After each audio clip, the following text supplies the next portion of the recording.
Hi everyone, আমি সাগর।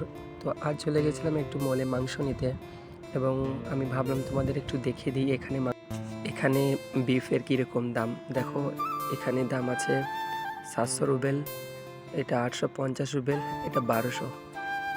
একই বিভিন্ন জায়গা থেকে আলাদা আলাদা দাম। তো আমি নিচ্ছিলাম লেগ, তো যেহেতু অনেকদিন খাইনি তাই নিলাম।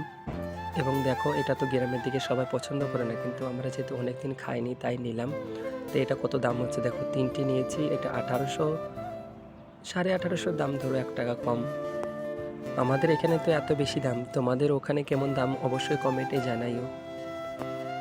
যেহেতু এত মোটা জিনিস আমাদের ওখানে কাটার কিছু নেই, তার জন্য এখান থেকে ছোট ছোট টুকরো করে কেটে দিতে বললাম। তো দেখো, এদিকে আরও কিছু ভাই নিচ্ছিল, তারা মাছ নেবে। আর মাছের দামটা তোমাদের দেখিয়ে দিই। দেখো, এখানে তো সব বরফ দিয়ে আছে, আর ওইদিকে জীবন্ত মাছও রয়েছে। এই মাছটা দেখো 3300 টাকা কিলো, আর ওটা 1900 টাকা, যেটা জলের মধ্যে আছে দেখতে পাচ্ছ। এটা 2500 টাকা। সামুদ্রিক মাছ মনে হচ্ছে। তা যাই হোক, আমি অত মাছের নামও জানি না। তো এখন পর্যন্ত এইটুকুই বন্ধুরা। একটু মলে গেছিলাম, যাব আবার একটু জঙ্গলের দিকে রান্না করতে। Tata, bye bye.